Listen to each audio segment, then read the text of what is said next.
Dicen que el tiempo lo cura todo. Mentira. A veces, el tiempo solo esconde. Solo retrasa. Solo alimenta aquello que un día va a estallar. Y eso fue exactamente lo que le pasó a Sibella Gaona. Tenía apenas 19 años cuando fue vendida, así como lo oyes. Vendida como si fuera una pertenencia más, una moneda para saldar la deuda sucia de su propio padre. Mientras otras chicas celebraban cumpleaños, a Sibella la entregaron como pago a un hombre cruel, 20 años mayor, conocido por comprar cosas y personas. Pero lo que nadie se imaginaba era que aquella joven de mirada baja y alma rota no solo iba a sobrevivir. Iba a vengarse. Con esfuerzo, con frialdad, con elegancia, y con una venganza silenciosa que acabaría con el imperio del hombre que intentó callarla. Ella esperó, y cuando llegó su momento, hizo que el mundo se arrodillara ante ella. Esta historia no trata de amor. Trata de poder. Trata de superar lo peor, sin perder la clase. Y de demostrar, paso a paso, que incluso las flores pisoteadas pueden volverse veneno. Si crees que ya has visto historias de superación, prepárate y suscríbete al canal. Esta historia va a cambiar tu forma de mirar el silencio de una mujer herida. Velasco era un pueblo donde las campanas de la iglesia sonaban más fuerte que las esperanzas de las mujeres. Y Sibella Gaona creció allí, entre el olor a leña quemada y el eco de promesas que nunca se cumplían. Desde pequeña aprendió que la vida no ofrecía garantías, solo decisiones difíciles. Hija de un exmilitar que cargaba más deudas que honor, aprendió temprano a tragarse el llanto. Su madre, Mercedes, había muerto durante un parto mal atendido, dejando a la niña bajo el cuidado de un hombre duro y cada vez más ausente. Aún así, en el corazón de Sibella quedaba ternura. Una dulzura discreta, como quien no espera mucho, pero sigue soñando en silencio.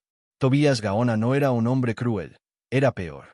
Débil, impulsivo, arrastrado por vicios que destruían todo lo que tocaba. Después de dejar el ejército, pasó a vivir de pequeños trabajos y apuestas clandestinas. Y cuando perdía, lo que pasaba a menudo, descargaba su miseria contra el mundo. En Velasco todos sabían que Tobías debía más de lo que podía pagar. Pero nadie imaginaba hasta dónde podía llegar. Aquella noche helada de jueves, entró en una casa de apuestas oscura y juró que sería la última vez. Y, de algún modo, lo fue. A los 19 años, Sibella no sabía lo que era un beso con pasión, pero sí sabía cómo silenciar un hambre invisible. Sabía coser, hacer pan, mantener la casa en orden con las obras que traía su padre. Nunca pidió más que paz. Y fue justamente eso lo que le arrebataron. Tobías volvió tambaleando a las 3 de la madrugada. Ella escuchó la puerta cerrarse, pero no salió del cuarto. «Mañana alguien quiere conocerte», murmuró él, con la voz arrastrada. Ella fingió no haber oído. Pero por dentro, un escalofrío le recorrió la espalda. Esa sensación clara de que algo malo estaba por pasar. Y no se equivocaba. El nombre Alpidio Echevarría ya provocaba escalofríos por sí solo. Rico, poderoso, excéntrico y casi invisible, era una leyenda en la región. Algunos decían que coleccionaba objetos raros. Otros, que traficaba mujeres. Nadie lo sabía con certeza. Pero todos evitaban decir su nombre. Era de esos hombres que compran silencios. Y esa noche, compró a una hija. Cuando Alpidio apareció con su traje oscuro y mirada de depredador, Sibella supo que su vida había terminado. Intentó correr. Pero fue inútil. Tu padre me dio a ti. Y yo siempre colecciono lo que me prometen, dijo él, sin esbozar ni una sonrisa. El camino hasta la salida del pueblo fue en completo silencio. Un silencio tan espeso que hasta los postes parecían mirar con lástima. Tobías no lloró. No pidió perdón. Solo se quedó quieto, con la cabeza baja, mientras su hija era llevada como si fuera mercancía. Sibella, dentro del coche, miraba por la ventana, pero no veía nada. Su mente trataba de entender lo que acababa de pasar. Algo se rompió dentro de ella. No era rabia. No era tristeza. Era el vacío profundo de quien fue traicionada por quien más debía cuidarla. Y en ese instante, se hizo una promesa. Nunca más volvería a confiar en un hombre. La casa a la que la llevaron quedaba lejos, escondida entre las montañas. Pero antes incluso de llegar, Sibella sintió que algo dentro de ella ya había cambiado. No lloró. No suplicó. No porque estuviera bien. Estaba anestesiada, como quien muere por dentro para no volverse loca. Y fue en ese estado que conoció la mansión de Echevarría, un lugar que parecía sacado de una película antigua. Lujosa, sí, pero fría, sin alma, igual que el hombre que ahora la poseía. Sintió náuseas al oír la palabra esposa. Pero tragó en seco.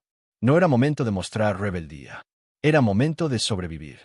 En los primeros días, intentó entender por qué él la quería allí.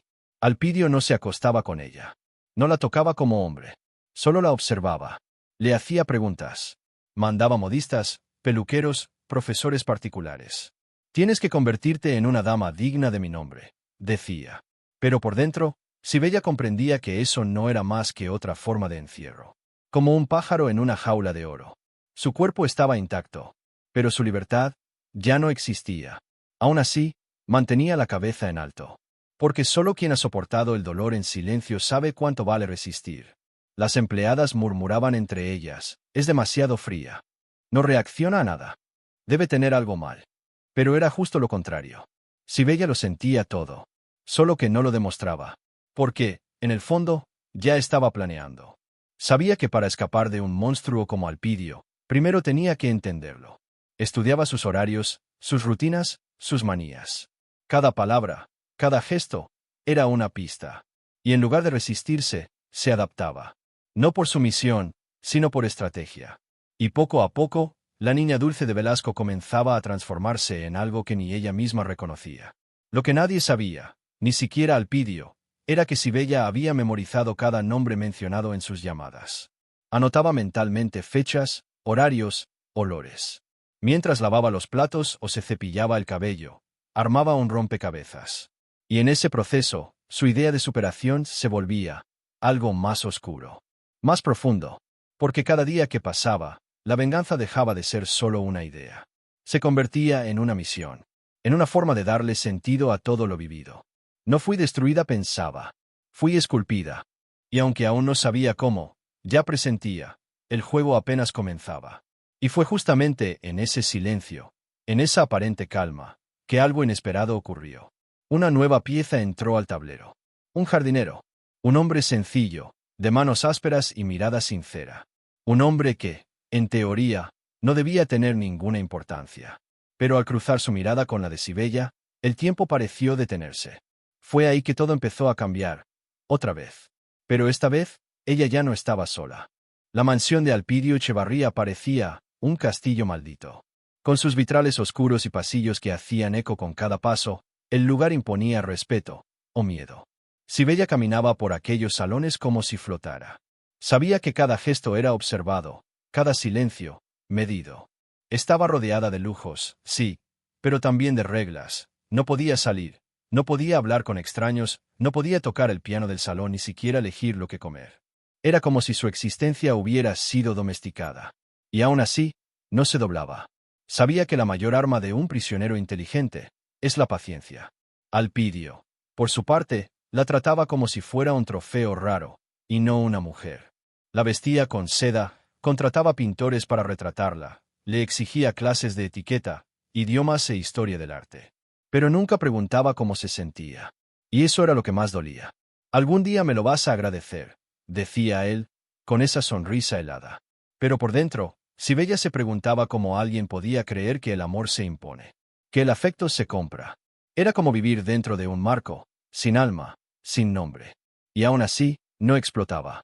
Anotaba, guardaba, esperaba. Cada día su mente se volvía más fuerte. Lo que para Alpidio era control, para Sibella era información. Empezó a observar a los empleados, quién limpiaba, quién cocinaba, quién entraba y salía en los turnos de madrugada. Creó códigos mentales, mapeó cada ruta de escape, aprendió a distinguir los sonidos de los coches por la mañana. Era un trabajo diario, minucioso, como si construyera una fuga invisible. Y más aún, comenzó a entender que el poder de Alpidio no estaba solo en el dinero, sino en los secretos que escondía. Y ella pensaba descubrirlos todos. Durante las cenas, siempre se sentaba a su izquierda. La comida llegaba caliente, pero el ambiente era helado. No había risas, ni música, solo el sonido de los cubiertos. Pero Sibella, detrás de su expresión tranquila, estaba siempre alerta. Hoy se puso el anillo en el dedo equivocado, pensaba. El postre fue distinto, algo cambió en el personal. Y así, detalle tras detalle, se fue armando. No con armas, sino con conocimiento. Y ese tipo de superación no es fácil. Es solitaria. Es silenciosa. Pero es real. porque ella sabía que, cuando llegara el momento, no habría vuelta atrás. Una tarde gris, Alpidio le mostró su caja fuerte personal. Una sala secreta, detrás de la biblioteca, repleta de obras de arte, contratos y documentos con sellos extranjeros. Él pensaba que ella no entendería nada, y ella fingía no entender. Pero lo memorizó todo, los códigos en el panel, el sonido del cerrojo, el olor del cuero en los papeles. Cuando él dio la espalda, Sibella respiró hondo y pensó, voy a desarmar este imperio, pieza por pieza. Y en ese momento ya no se trataba de libertad. Se trataba de justicia, de honrar el esfuerzo de cada día en que fue invisible, encerrada y subestimada. Por las noches, se acostaba en una cama con sábanas egipcias, pero su mente estaba en la calle, en el mundo, en la libertad. Imaginaba cómo sería volver a caminar descalzas sobre el césped, oler pan casero recién horneado, escuchar las campanas de la iglesia.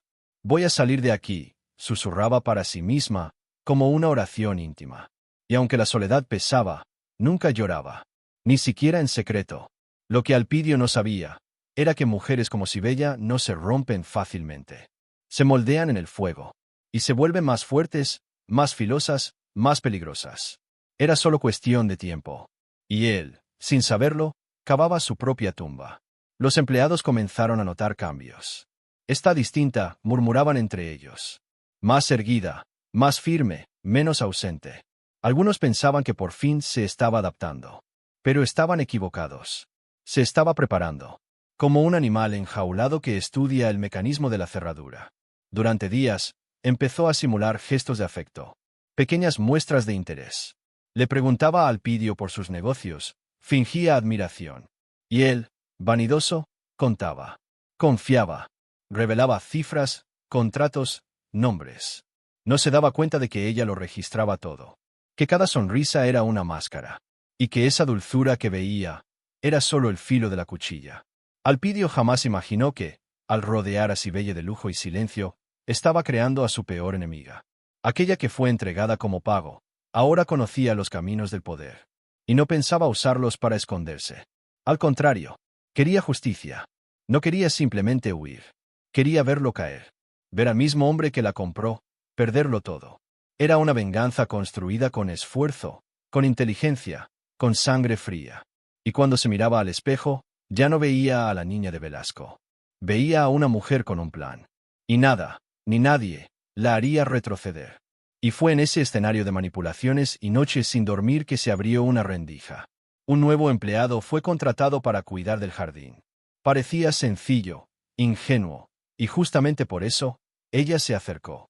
Porque allí, entre espinas y rosales, quizá estaba la pieza que le faltaba a su tablero de venganza. Un aliado, o tal vez, algo más. Pero Sibella no se permitía confiar con facilidad.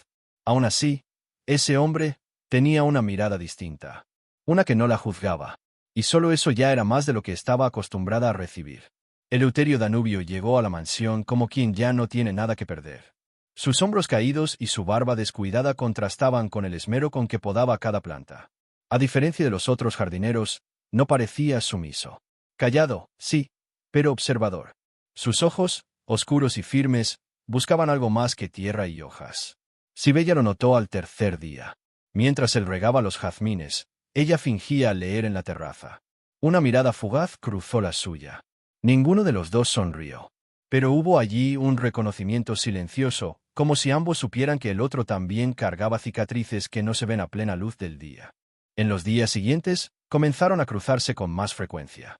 Un buenos días por aquí, un con permiso por allá.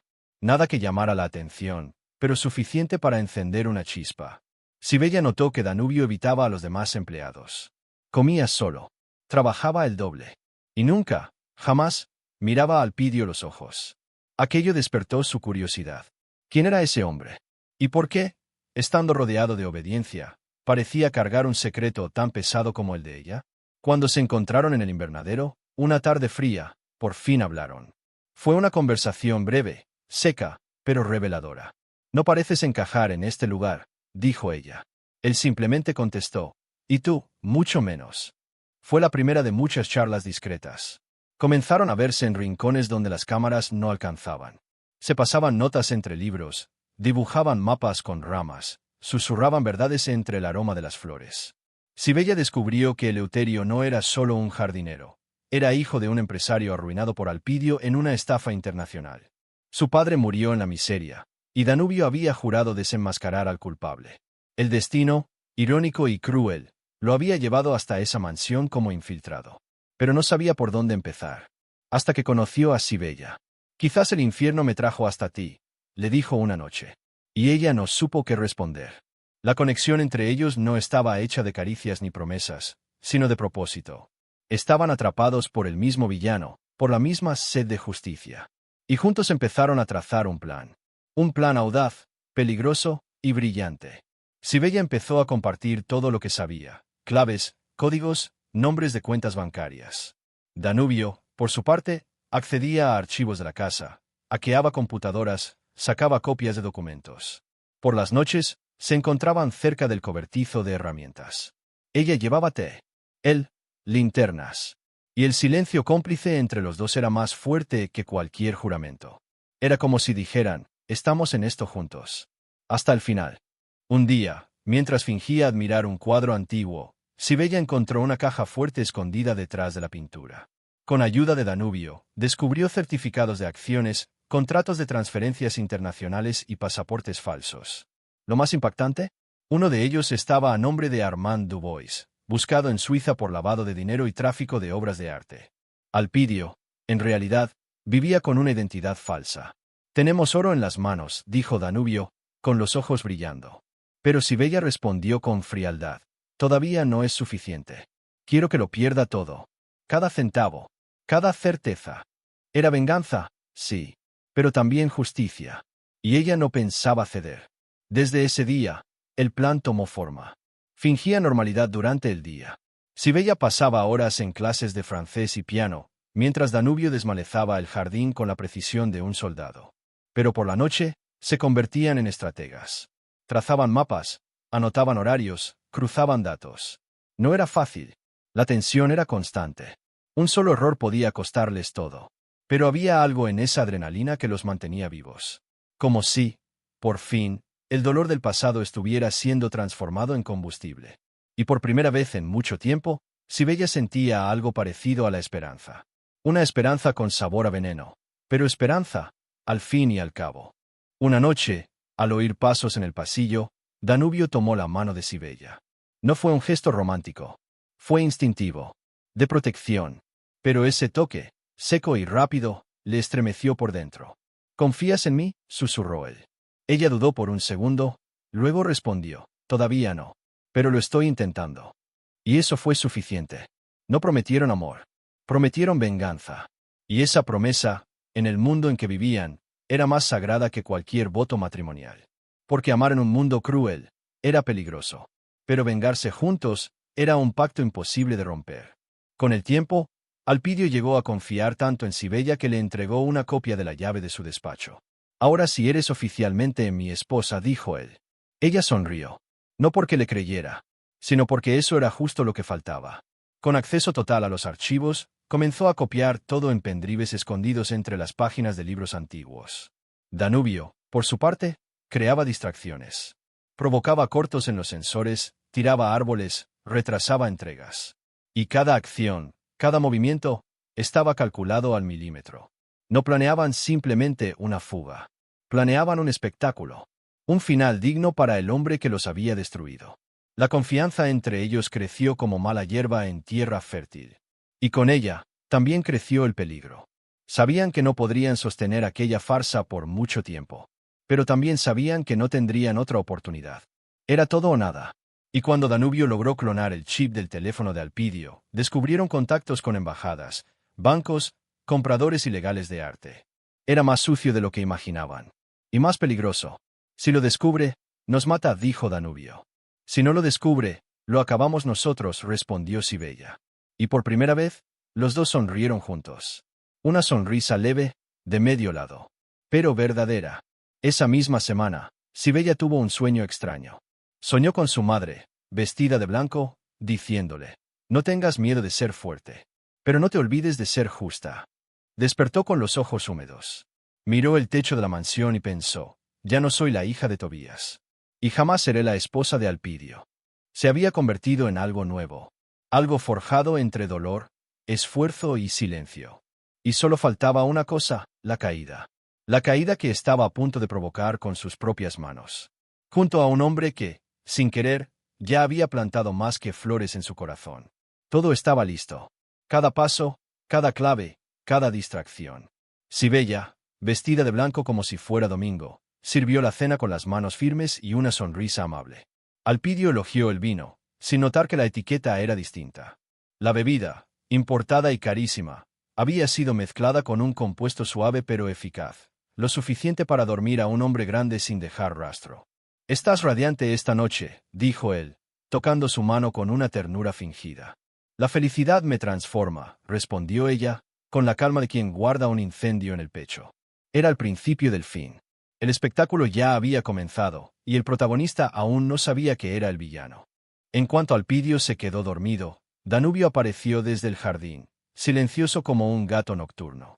Llevaba guantes negros y un reloj sincronizado con el de Sibella. «¿Cayó?», preguntó. «Como una piedra», respondió ella. Y entonces, con precisión quirúrgica, vaciaron las cajas fuertes ocultas. Obras de arte, pendrives, dinero en efectivo, contratos secretos, todo fue embalado y guardado en maletas con compartimentos ocultos. En la caja más grande, encontraron joyas valuadas en millones. «Dejemos la corona», dijo Sibella, sonriendo. «Quizás la necesite para sentirse rey en la cárcel». Era ironía, pero también venganza. Una venganza saboreada en silencio. Después, accedieron a las cuentas internacionales usando las contraseñas que Sibella había memorizado con maestría. Transfirieron parte del dinero a cuentas fantasma y otra parte a una ONG falsa creada por Danubio. Todo había sido trazado al detalle, con documentos y coartadas falsas. Mientras tanto, imprimían copias de los documentos que acusaban a Alpidio de fraude, lavado de dinero, uso de identidad falsa y tráfico ilegal de patrimonio histórico. Cada hoja era un ladrillo más en el muro que pronto se le vendría encima. Era más que justicia. Era equilibrio. La respuesta fría de quien pasó demasiado tiempo siendo la pregunta sin respuesta. Antes del amanecer, dejaron pistas cuidadosamente colocadas en lugares estratégicos. Cámaras con grabaciones editadas, mensajes con horarios manipulados, huellas digitales de cómplices inexistentes. El escenario estaba montado. No había salida posible para Alpidio. «Cuando despierte, ya será demasiado tarde», dijo Danubio, acomodándose el cuello de la camisa. Sibella miró por la ventana y respondió: «Ya lo es». Y fue ahí, mientras el sol asomaba tímido entre las montañas, que ella sintió, por primera vez, algo parecido a la libertad. Pero no era felicidad. Era otra cosa, algo más frío, como si una parte de ella hubiera muerto la misma noche en que su padre la vendió. A las 7 de la mañana, los autos de la Interpol rodearon la mansión. 6 patrullas, 2 helicópteros y una orden de arresto internacional.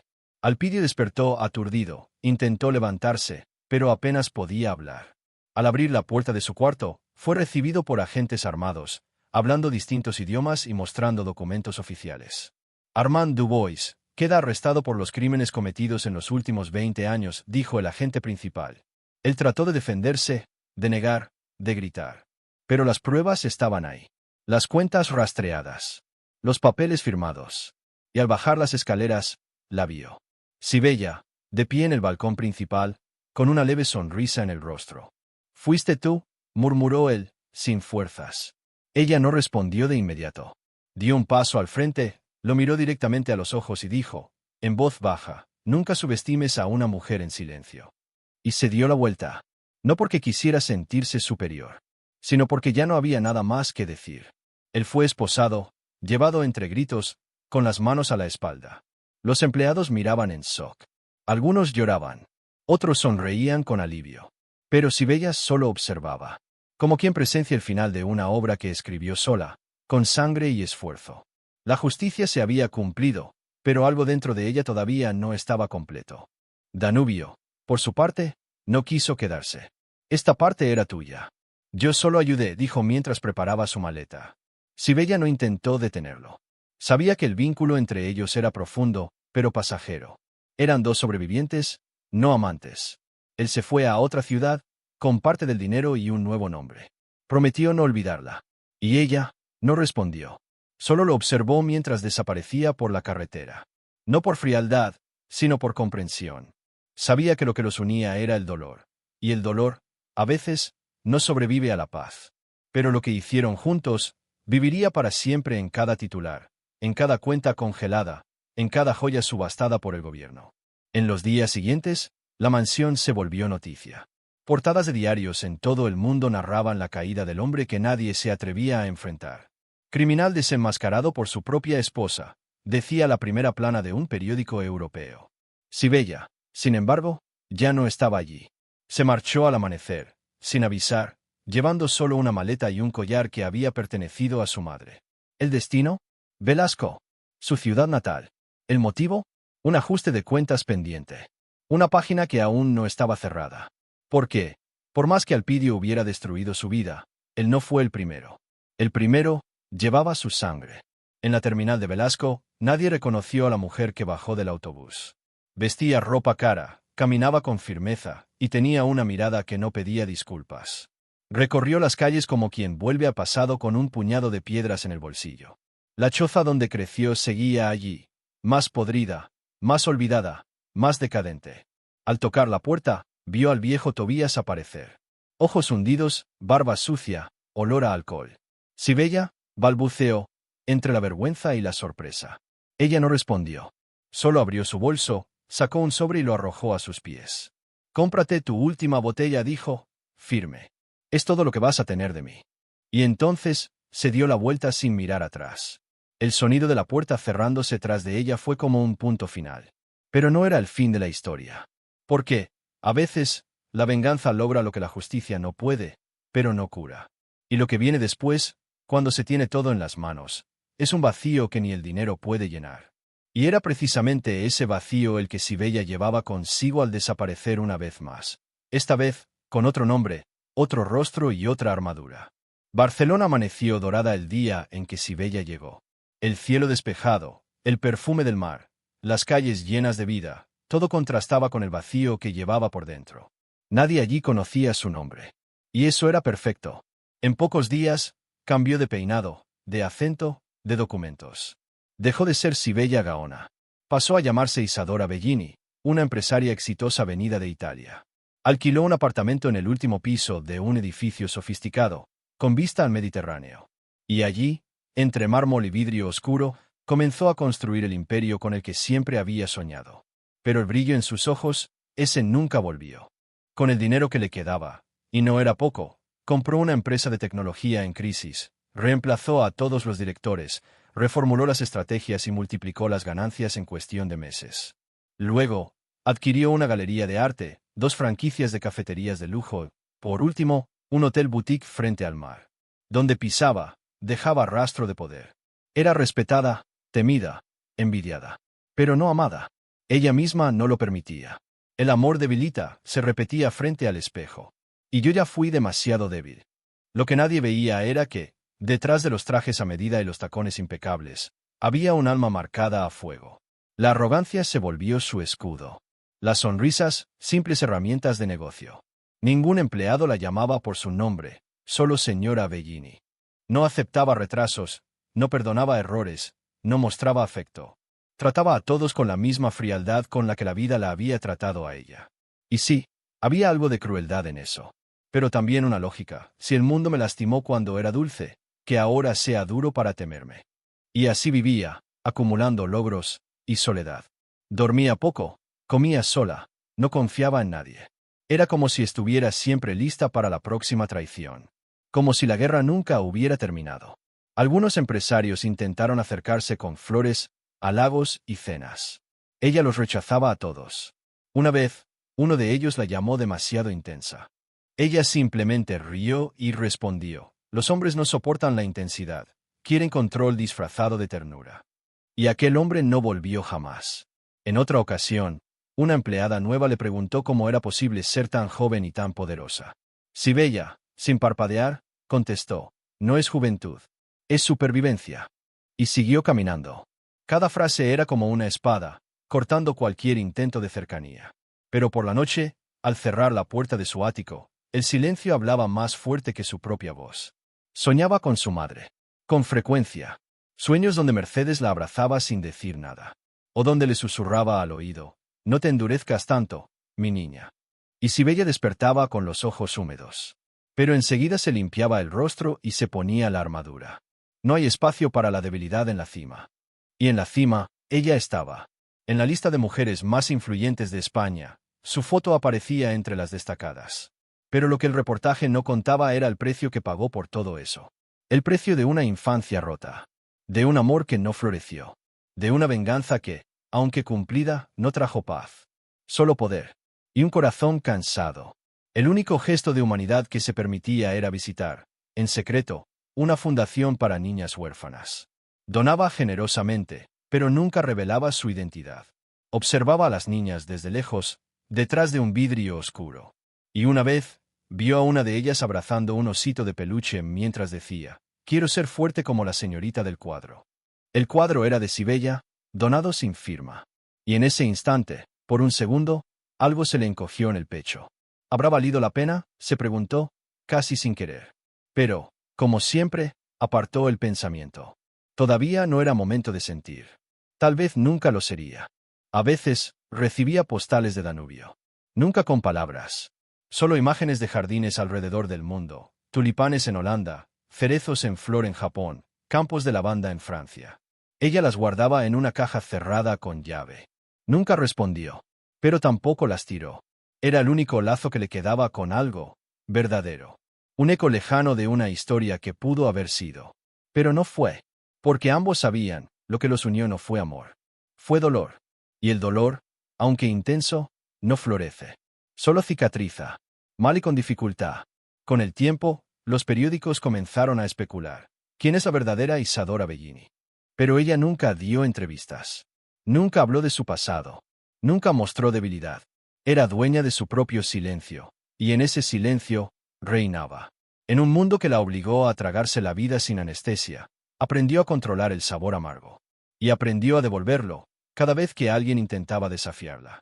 Algunos la llamaban fría. Otros, visionaria. Pero pocos sabían que detrás de esa mujer hecha de mármol, había una niña que, alguna vez, solo quiso aprender a tocar el piano, andar en bicicleta y ser amada sin condiciones. Sibella, o Isadora, construyó un imperio con las piedras que le lanzaron. Pero con cada conquista, una parte de sí se iba perdiendo. Ya no era una mujer buscando redención. Era el símbolo de algo más grande, de la furia silenciosa de quien fue vendida, usada, olvidada, y luego se rehizo a la fuerza. Y aunque nunca lloraba frente a nadie, había noches en que su almohada conocía verdades que ningún otro ser humano escucharía jamás. Porque, en el fondo, ella lo sabía, la venganza ganó. Pero el amor, ese lo perdió. Y por decisión propia. Pero, ¿será que alguien, en algún rincón del mundo, aún sería capaz de romper el hielo donde Sibella se escondió? Suscríbete al canal para no perderte ninguna historia como esta. Comenta, ¿tú cómo te vengarías en una situación así?